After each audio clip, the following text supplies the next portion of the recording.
बिस्मिल्लाहिर्रहमानिर्रहीम। अस्सलाम वालेकुम। टारगेट 7 के साथ मैं हूँ एतजाज़ नक़ी और मेरे साथ मौजूद हैं सज्जाद तरीन साहब। नाज़रीन, सबसे पहले तो हम जिक्र करेंगे कि वज़ीर आला पंजाब हमज़ा शहबाज ने गुफ्तगू की है और अपनी गुफ्तगू के दौरान ज़ाहिर है उन्होंने मुख्तलिफ सवालात के भी जवाब दिए हैं मौजूदा सियासी सूरत हाल के हवाले से भी, लेकिन कुछ अहम बातें जैसा कि आप जानते हैं कि बहुत से वज़रा ने जो कि नून लीग से जिनका ताल्लुक़ है उन्होंने इस्तीफ़े दिए हैं ज़िमनी इलेक्शन में जाने की वजह से। यही सवाल हमज़ा शहबाज से, उन्होंने कहा मुझे पार्टी इजाज़त नहीं दे रही, अगर मुझे भी पार्टी इजाज़त देती तो मैं भी इस्तीफ़ा देकर ज़िमनी इलेक्शन ज़रूर लड़ता और उसमें जाता। तो और इसके अलावा फिर जो इस वक्त परफॉर्मेंस का मामला है उस पर भी बात करेंगे। साथ साथ हम जिक्र करेंगे कि IMF का जो प्रोग्राम है उसके हवाले से मुख्तलिफ नौइयत की इत्तलात आ रही हैं। एक तो ये ख़बर भी ज़राए से आ रही है, अभी तक उसको हम मुस्तरद तो करार नहीं दे सकते कि आज शाम तक जो है ये कहा गया कि IMF का जो है वो कोई एलामिया सामने आ सकता है, लेकिन साथ ये भी ख़बरें सामने आ रही हैं कि सूरत हाल बहरहाल कोई इतनी अच्छी भी नहीं है। जैसा कि गुज़िश्ता चंद हफ्तों में हम देख रहे हैं कि मुसलसल ये बहस है कि क्या वजह है कि तमाम तर IMF की शराइत पूरी करने के बावजूद भी हमारा जो स्टाफ लेवल एग्रीमेंट था वो भी नहीं हो सका।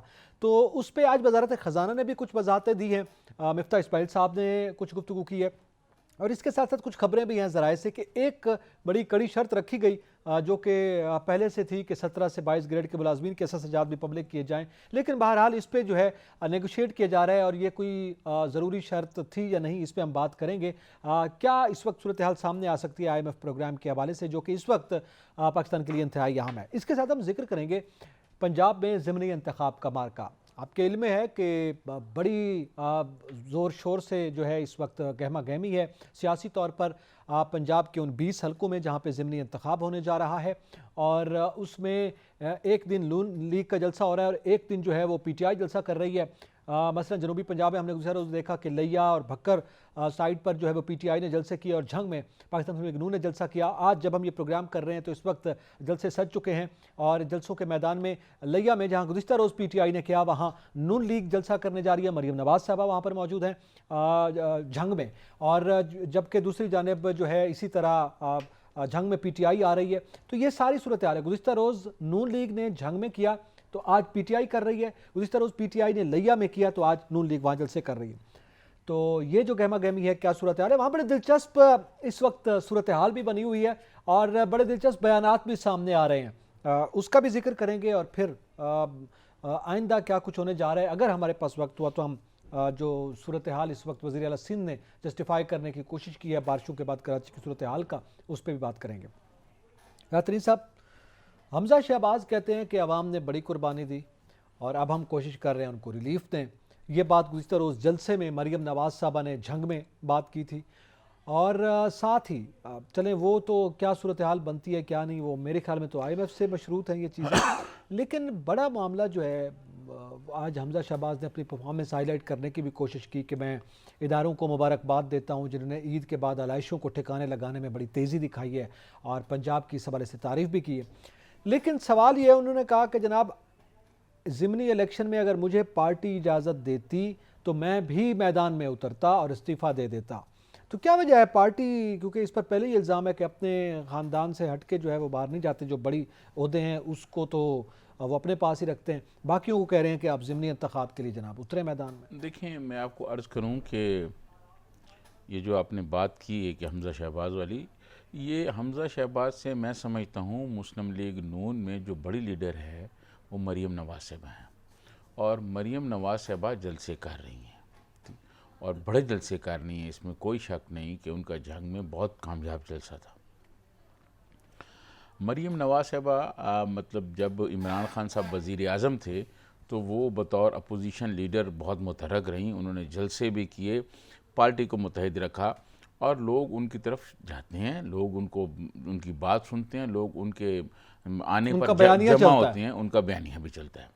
तो हमज़ा शहबाज शायद इतने मौसर ना होते, लेकिन पार्टी की जो लीडरशिप होती है वो देख रही होती है कि कौन आदमी कहाँ ज़्यादा मौसर है, ठीक है। वरना ये तो मतलब कल शहबाज शरीफ साहब कहा जी मैं इस्तीफ़ा दे के जा रहा हूँ, तो भाई मुल्क भी तो चलाना है, सूबा भी चलाना है। ये तो नहीं, ये सवाल है ना, हमज़ा शहबाज के अलावा सूबा नहीं चल सकता। नहीं, सूबा चल सकता है, सूबा चल सकता है, लेकिन देखें बात ये फैसला जो है ये पार्टी की लीडरशिप ने करना होता है, क्योंकि वहाँ पर जो है हमज़ा शहबाज साहब अपोजिशन लीडर भी थे। नहीं, ये सच है कि पार्टी की लीडरशिप फैसला इसी बुनियाद पर करती है कि कम से कम जो वजारत आला पंजाब की है वो अपने ख़ानदान में ही रहे? नहीं, ये एक तासुर है ना, इस हवाले से आप क्या समझते ये हैं? तासुर इसलिए है कि हमजा शहबाज को बनाया गया है चीफ जी, मिनिस्टर। पहले खुद उनके वालिद वजीर आला जी, रहे हैं शहबाज बिल्कुल, शरीफ साहब, जो आज जी, वजीर आजम है। जी हाँ, वो वजीर आजम तो भाई उनके यहाँ वजीर आजम थे, ये बात ठीक है, लेकिन मैं समझता हूँ कि ये पार्टी लीडरशिप फैसला करती है कि किस आदमी ने कहाँ जाना है। ये नहीं है कि भाई पार्टी लीडरशिप कहे कि जी फ़लाँ आदमी ने जाना है तो वो कहेंगे नहीं जी वो तो आपके घर का आदमी है। हमजा शहबाज जेलों में भी रहे हैं, हमजा शहबाज जो हैं अपोजिशन लीडर, उन्होंने क्या क्या मुश्किलात देखी हैं वो भी तो आपके सामने हैं। ठीक है, ये तो बड़ी इंपॉर्टेंट बात उन की है आपने। मुश्किलात की वजह से, लेकिन जो आपने बात की जलसे के हवाले से, तो वो जलसे मरियम नवाज साहबा बड़ी लीडर हैं मुस्लिम लीग नून में। मियाँ नवाज शरीफ के बाद मियाँ नवाज शरीफ का जो बयानिया लेके आवाम के पास जा रही हैं, आवाम को बता रही हैं कि हमने क्या करना है, क्या मुश्किलात हैं, वो मरियम नवाज हमजा से बड़ा कद है, तो इस वजह से हमजा से बड़ी लीडर हैं वो। ठीक है। और जब वो कंपेन को लीड कर रही हैं, और फिर दूसरा हमजा से ज़्यादा इमरान खान के बयानियों को वो काउंटर कर सकती हैं, और वो कर रही हैं। इसीलिए हमजा की ज़रूरत नहीं महसूस की गई कि वो चीफ मिनिस्टरशिप छोड़ें और वहाँ जाएं। अच्छा, अब ये भी सवाल है ना कि फिर हमजा यहाँ पे जो काम कर रहे हैं इस वक्त पंजाब की, यहाँ पे फिट है क्या? ये उनकी लीडरशिप का फैसला दुरुस्त है? ये भी हम बात करेंगे ना कि परफॉर्मेंस ज़ाहिर है देनी है, ये भी तो इलेक्शन पर असरअंदाज होगी ना कि पंजाब में आपने डिलीवर क्या किया है, इस पर भी बात करेंगे। और फिर फवाद चौधरी साहब ने कुछ बातें की हैं वो इसी ज़िमन में, उसका भी जिक्र करेंगे। यहाँ पे वक्त एक ब्रेक का, हमारे साथ रहिएगा।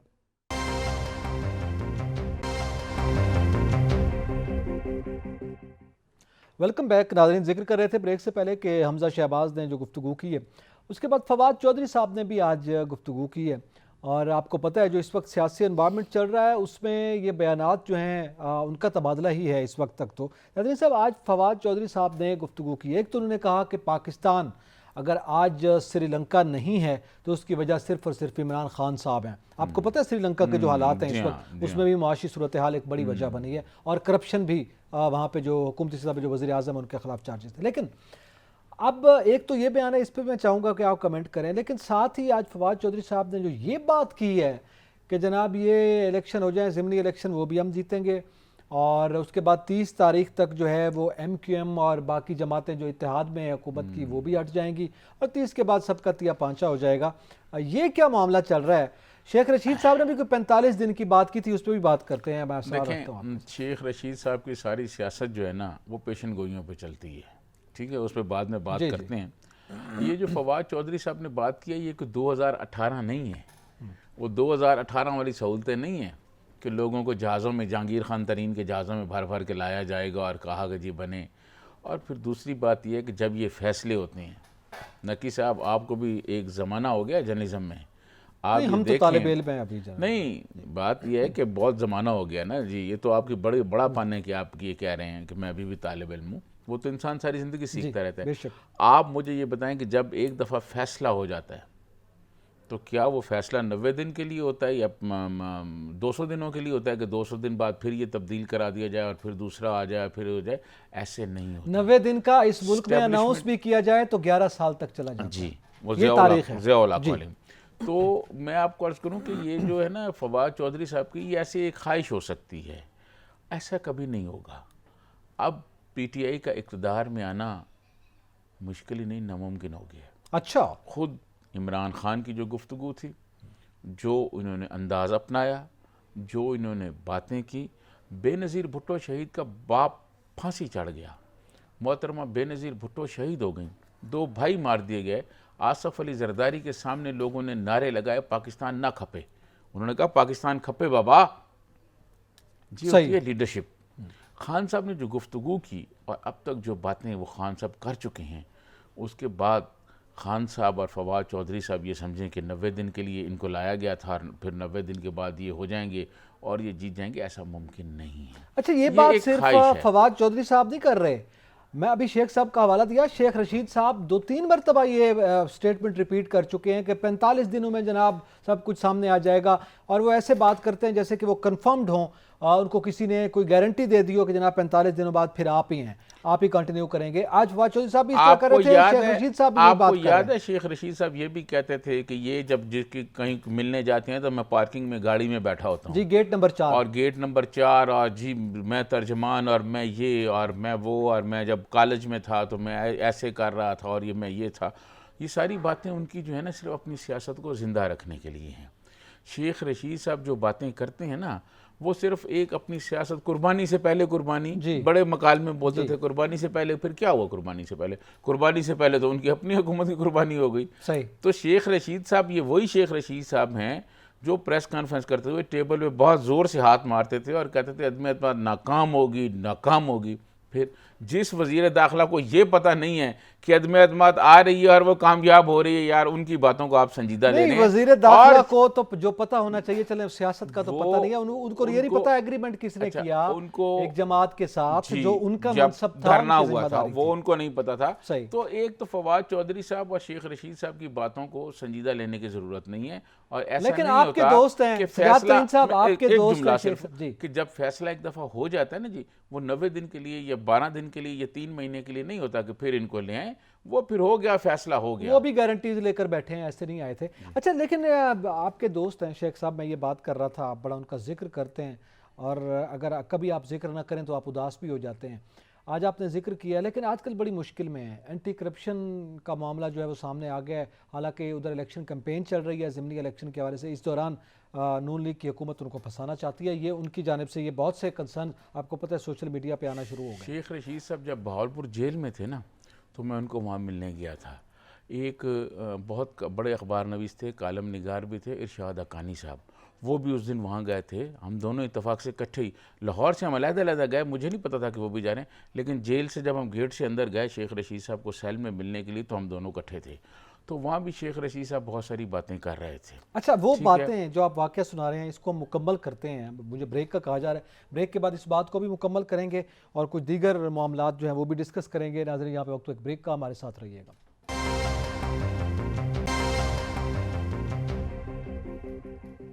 Welcome back. नाज़रीन, हम जिक्र कर रहे थे कि एक जानिब तो ज़ाहिर है जो सियासी मामलात हैं उसमें बयानात का सिलसिला जारी है, पॉलिटिकली क्या मामलात आगे बढ़ते हैं और क्या नहीं होते, लेकिन ज़ाहिर है जो बयानात हैं उसमें आइंदा की जो पेशीन गोइयों का जब मामला आता है तो उसमें यकीनी तौर पर एक कन्फ्यूजन होती है, और वो कन्फ्यूजन का हम जिक्र ब्रेक से पहले भी कर रहे थे। अभी जब हम ये प्रोग्राम कर रहे हैं इस वक्त जलसे भी शुरू हो चुके हैं और इमरान खान साहब जो हैं वो तकरीर कर रहे हैं इस वक्त झंग में, और इसी तरह मरियम नवाज़ साहबा जो हैं वो कुछ देर बाद लिया में ख़िताब करेंगी। तो उसका भी हम जैसे ही वो अगर आती हैं तो उनका भी हम जिक्र करेंगे कि क्या बातें हुई और क्या नहीं। लेकिन अब थोड़ा सा जाते साहब, मैं आपसे ये जानना चाहूँगा, ये तमाम तर बातें अपनी जगह पर, कौन इलेक्शन जीतेगा कौन हारेगा ये भी अपनी जगह पर, ये कैंपेन्स भी चल रही हैं। हमारा जो मामला जिसका ताल्लुक आपसे, मुझसे और आवाम से है, वो ज़िमनी इलेक्शन से भी ज़्यादा अहम है, और वो है मुआशी सूरत हाल का।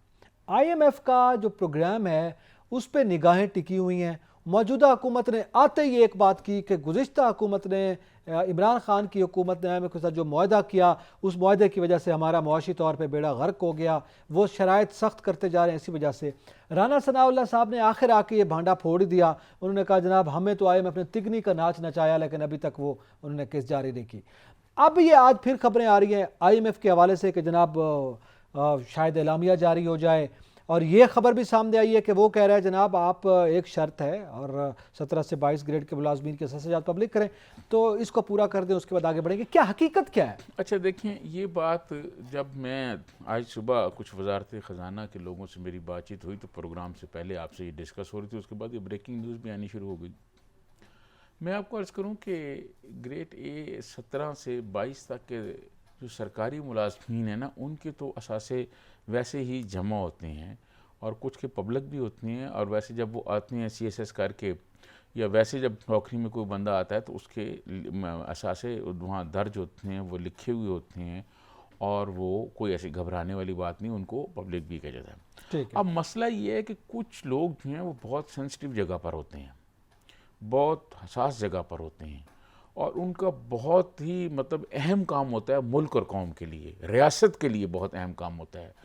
तो उन आदमियों के बारे में या उनका नाम लेना या उनकी कोई चीज़ें बताना वो ज़रा मुमकिन नहीं है रियासत पाकिस्तान के लिए। ठीक है। वो बड़ा मुश्किल है। तो ये एक वजह है। तो मैं ये समझता हूँ ऐसी कोई मसला नहीं है। ये भी उसको चीज़ें मतलब हैं, डायलॉग ये किया जा पहले भी सकता है, जी, जी, नेगोशिएट इस किया पे जा इस सकता है पे इस मामले बातचीत पर। होगी। इस जब पे आपकी तमाम शराइत पूरी कर दी तो ये कोई इतनी देखें बड़ी शर्त तो नहीं है देखें कि कोई उसकी भी वजह। आदमी जब किसी बहुत अहम सेंसिटिव सीट पर भी आता है ना, तो उसके भी असासे वहाँ जी। जमा होते हैं। वो जिस भी इदारे में होता है उस इदारे के पास जमा होते हैं। ये बात नहीं सिर्फ पब्लिक नहीं किए जाते, उसकी कुछ बहुत सारी वजूहत हैं, वो फिर किसी वो वक्त हर हम मुल्क बात के अपने करेंगे। ज़ाहिर है तो पॉलिसीज। वो ये कुछ इस चीज़ें हैं, लेकिन ऐसी कोई बात नहीं है। ये में मामलात ये भी मेरे ख्याल में बातचीत हो जाएगी, ये भी चीज़ें हो जाएंगी। और उसके बाद अब तो शौकत तरीन साहब भी इस उम्मीद में हैं कि हाँ अब लगता है कि इनको पैसे मिल जाएंगे और जो मिलेंगे वो कोई ज़्यादा नहीं होंगे। और उससे वो मैं ये समझता बात हूँ कर रहे हैं कि जब अभी ये 1.9 से चलें 2 कर लेंगे, 2 पॉइंट समथिंग, थोड़ा सा जो किस्त है वो ज़्यादा बढ़ेगी, मगर 1 अरब 20 करोड़ का वैसे जिक्र किया जा रहा है डॉलर का। लेकिन अब वो कह रहे हैं जो बढ़ेंगे तो उसका ज़्यादा इम्पैक्ट नहीं पड़ेगा ना, क्योंकि इधर से आप पैसे तो ज़्यादा ले रहे हैं डॉलर्स के, मतलब आपने कुछ डॉलर्स बढ़वा लिए हैं, मगर दूसरी तरफ डॉलर का रेट जो रुपए के मुकाबले में बढ़ रहा है, मामला तो फिर वहीं पे आकर रुकेगा। देखें इम्पैक्ट इसलिए पड़ेगा कि जब आपको IMF पैसे देता है तो इसका मतलब ये है कि दुनिया के बाकी जो मालियाती इदारे हैं उनका आप पर, आपके मुल्क पर, आपकी रियासत पर कॉन्फिडेंस होता है। ठीक है, फिर उसके बाद आपको वर्ल्ड बैंक भी पैसे देगी, फिर उसको आपको सऊदी अरब भी पैसे देगा, आपको चाइना भी देगा, आपको दीगर ममालिक भी सही देगी। नहीं, चाइना पहले ठीक भी है, दे चुका है मेरे ख्याल तो में। ये थोड़ा सा एक कॉन्फिडेंस की बात लेवल कर रहा बढ़ हूं, जाएगा। बढ़ जाएगा। तो उसमें ऐसी कोई बात नहीं है कि जी इनसे क्योंकि कम पैसे मिल रहे हैं ये देने। देखें बात ये जब मुल्क चलाना ही कर्ज़ों पर है और कर्ज़े आज से नहीं चल रहा है। मेरे ख्याल में डॉक्टर मुबशर हसन का मैंने एक इंटरव्यू किया तो उन्होंने कहा कि इस मुल्क की तारीख में जुल्फ़िकार अली भुट्टो के, वो सब वज़ीर ख़जाना थे, उन्होंने कहा जुल्फ़िकार अली भुट्टो के 2 बजट जो हैं वो बग़ैर IMF की किसी इमदाद पे हमने पेश किए। और उसके बाद तीसरे पे कहने लगे मैं रिज़ाइन कर गया, तो फिर IMF और चीज़ें आ गई। तो बात ये है कि IMF के बगैर अब हम तो चल नहीं सकते। लेकिन प्रॉब्लम क्या हुई? प्रॉब्लम ये हुई नकी साहब के इमरान खान साहब के पास जो लोग थे वो IMF के लोग थे, जिसमें हफीज़ शेख साहब थे। हफीज़ शेख साहब को आप जानते हैं, बाकर रज़ा साहब IMF के लोग थे। उन्होंने जो मुआहदे किए, जो उन्होंने पॉलिसियाँ बनाई, उस पॉलिसियों का इम्पैक्ट आपके सामने है। अच्छा, वो जो पॉलिसीज हैं जिसका आप जिक्र कर रहे हैं, वो स्टेट बैंक को इंडिपेंडेंट करने के बाद डायरेक्ट उनका नुमाइंदा आप ज़ाहिर उनको डील कर रहे हैं ना IMF को, उसके नताइज जो हैं वो इस प्रोग्राम में पहली मरतबा सामने आ रहे हैं। किस दिन हमारे पास वक्त हो तो हम पूरा प्रोग्राम अगर इस पर रखेंगे तो ये बड़ी इंपॉर्टेंट कुछ मामलात हैं मेरे ख्याल में जो डिस्कस भी होने चाहिए। अच्छा, अब इसमें मैं जाते जाते एक सवाल, आज ये खबर है, गुज़िश्ता रात से ये खबर सामने आ रही थी, हमने कल के प्रोग्राम में भी ये जिक्र किया था कि पेट्रोलियम मसनूआत की कीमतों में कमी का, वो जो कल मरियम नवाज साहब ने कहा था कि बड़ी खुशखबरी आ जाएगी, उसमें ये कहा जा रहा है 8 से 10 रुपए फी लीटर कमी हो सकती है। आज मिफ्ता इस्माइल साहब से ये सवाल हुआ कि ये जो पेट्रोलियम मसनूआत की कीमतों में आप कमी कर रहे हैं, वो खान साहब ने कमी की थी तो आप कहते हैं IMF ने इसलिए पैसे रोक लिए हैं, आप कर रहे हैं इस पर तो कोई असर नहीं पड़ेगा, वो आप कहते हैं नहीं नहीं इससे कोई असर नहीं पड़ेगा, ये मामला अलग है। आपको अभी जब हम प्रोग्राम में ब्रेक में बैठे हुए थे तो हमारे जो साथी हैं अरसलान खोकर साहब, जो मुल्क की मुआशी सूरत और इंटरनेशनल बड़ी गहरी नज़र रखते हैं, प्रोग्राम नज़र रखते हैं, उन्होंने आपको बताया ना कि पेट्रोल की कीमतें कम हो रही हैं इंटरनेशनल सतह पर। उन्होंने बताया कि क्रूड ऑयल जो है 92 पे आ गया है डॉलर पर बैरल के एतबार से, जो कि पहले 105 और बल्कि पिछले एक महीने को देखें तो 13 तक तो था। जब पेट्रोल की कीमतें कम होंगी इंटरनेशनली तो यकीनन यहाँ भी कम होगी। लेकिन जो बात आपने कही, कल मरियम नवाज साहबा ने जिस सतह पर ऐलान किया है, जितनी बड़ी लीडरशिप से ऐलान कराया गया, उसका मतलब मेरे ख्याल में तकाजा ये है कि पेट्रोल की कीमत 10 से 20 रुपए कम ना की जाए। गरीब आदमी बहुत मुश्किलात का शिकार है, पाकिस्तान में आमदन कम है लोगों की, कम से कम 100 रुपए तो फिर उनको रिलीफ दिया जाए ना, जितनी बड़ी सतह पर ऐलान कराया गया है कि वो चले 100 नहीं 50 तक भी हो तो शायद काबिल कबूल होगा। 20 रुपए जो है ना, मैं समझता हूँ वो बहुत कम है। अब कुछ ज़्यादा रिलीफ मिलना चाहिए और उम्मीद की जा सकती है कि आने वाले महीनों में पेट्रोल इंटरनेशनली और कम होगा, कम हो रहा है, तो पाकिस्तान में भी कम होगा। सर्वेज आ रहे हैं कि वो इस साल के आखिर तक 65 to 68, बल्कि ये अरसलान खोकर साहब ने बताया कि 68 तक आ सकता है इस साल के आखिर में, और $45 पर बैरल जो है वो आइंदा साल के आखिर तक आ जाएगा, तो पेट्रोलियम कीमतें कम होगी। लेकिन इस वक्त इस हुकूमत के लिए जो बड़ा मामला है वो बहरहाल पेट्रोलियम मसनूआत की कीमतें हैं, और जाते जाते यही है कि 10 रुपए तक के कमी का कहा जा रहा है। टेक्निकली बहरहाल इसको देखने की ज़रूरत है, मगर लग ये रहा है इस वक्त जो रिएक्शन आ रहा है जो एक्सपेक्टेड प्राइस पे, वो ये है कि अवाम इसको ज़्यादा दिल से कबूल नहीं कर रहे। कम से कम 50 से 100 के दरमियान कमी होगी तो शायद उसको इस हुकूमत के लिए वो काबिल कबूल अवाम कर पाएगी, वरना मुश्किलात में इजाफा होगा। इस हुकूमत की एहतजाज न कि इजाज़त दीजिए। अल्लाह हाफ़िज़।